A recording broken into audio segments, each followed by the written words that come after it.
La créativité. La créativité est l'explication de la sexualité. Le rôle de la sexualité, la structure de la sexualité, le mouvement, toutes ces choses qui se passent au niveau de la sexualité ne peuvent être expliquées que par la créativité.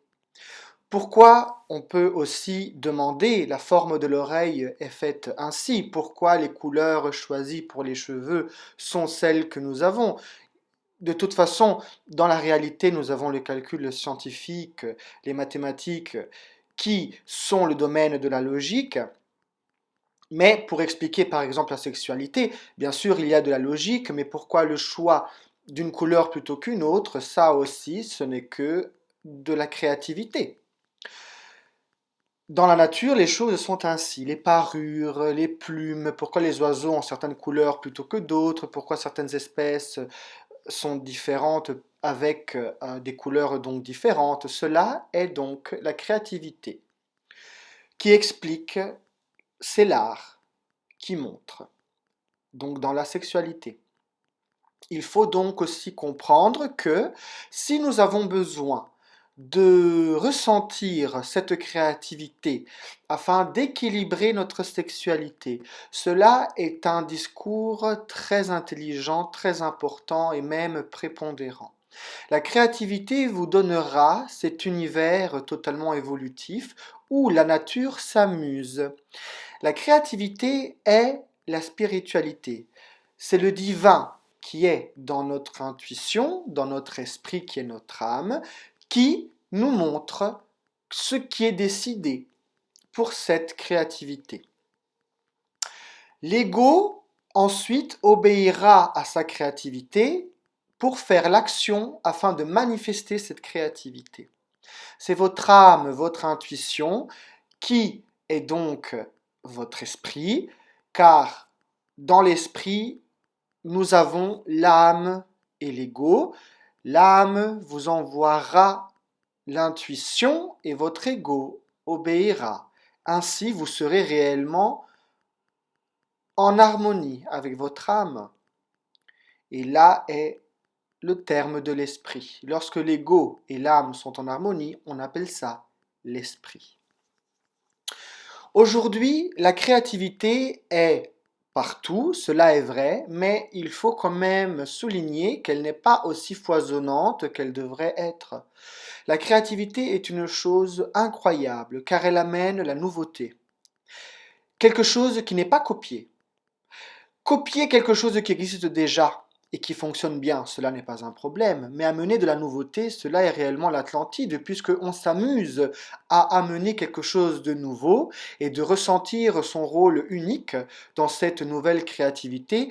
On se sent donc exister, car la créativité qui amène quelque chose de nouveau, c'est une relation directe avec Dieu notre Seigneur. Mais allons plus profond dans ce discours de la créativité, car la créativité permet la sexualité. Lorsque l'imagination est correcte et qu'à travers cette imagination, nous ressentons toutes les structures et nous comprenons les structures qui sont dans cette troisième dimension qui est la Terre et dans l'au-delà où il y a ce plasma qui est cette féminité, entre les deux il y a l'ascension qui est la deuxième dimension. En tout cas, il faut régir ce discours pour comprendre que même dans le plasma, il y a une structure, même si elle n'est pas aussi prépondérante que dans la troisième dimension, car dans le plasma, il y a l'imagination, tout est possible. Mais on adore, on aime bien ressentir de l'imagination qui représente des éléments de la réalité de la troisième dimension. On aime bien penser à des animaux imaginaires, par exemple, mais qui mangent toujours, qui boivent toujours, qui nagent, qui volent. On peut peut-être imaginer des choses qui n'existent totalement pas dans toute leur structure. Mais de toute façon, dans l'esprit, nous avons les couleurs qui sont ici dans cette troisième dimension. Lorsque nous fermons les yeux et nous pensons à une mer avec un arbre sur une île qui donne donc sur cette mer avec une biche, nous voyons le vert, le bleu, le brun, le jaune. Si nous voyons un dragon vert et rose, nous voyons qu'il a des pics, nous voyons qu'il a de beaux yeux jaunes brillants et réellement draconique de lézard, mais les couleurs apparaissent, et ce sont les couleurs de cette troisième dimension.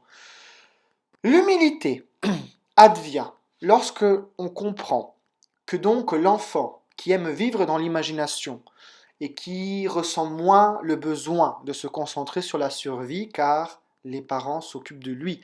Mais cela est sacré et les parents ne doivent jamais l'abandonner. Être un enfant, cela veut dire être en contact avec sa féminité, car la féminité est le monde des enfants, est le monde des femmes, des mères. Et les pères et les maris doivent protéger cela. De toute façon, elle est au centre de notre vie. Pourquoi nous disons que le diable a des cornes?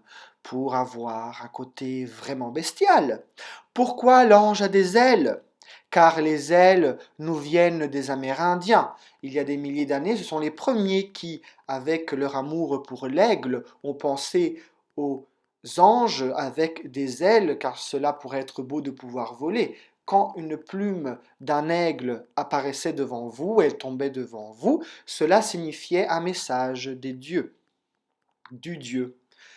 Donc, l'auréole qui représente la sainteté, pourquoi y a-t-il une auréole et qui émet de la lumière? Parce que si on prend notre tête et autour de notre tête on dessine un cercle lumineux pour montrer la sainteté, c'est de la pure créativité. Être cartésien et vouloir être logique, cela doit s'accompagner du respect de l'imagination, de la créativité, pas devenir quelqu'un qui est pédant, ennuyant, sec, totalement infécond et sombre, noir,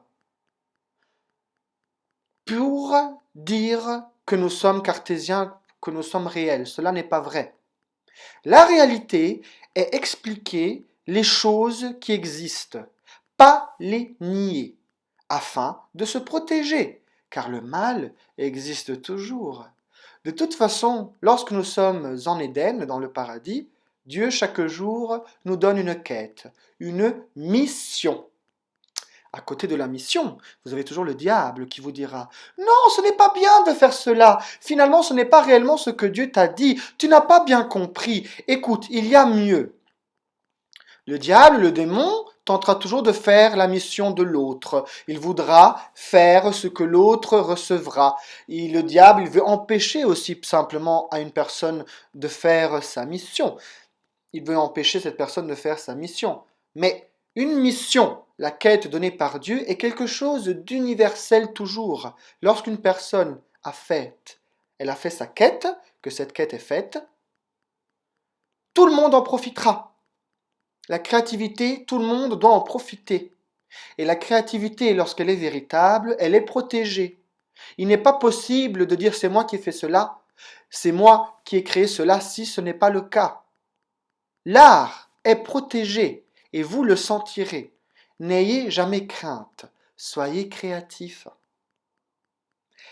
Atlantis Lux et la Roca.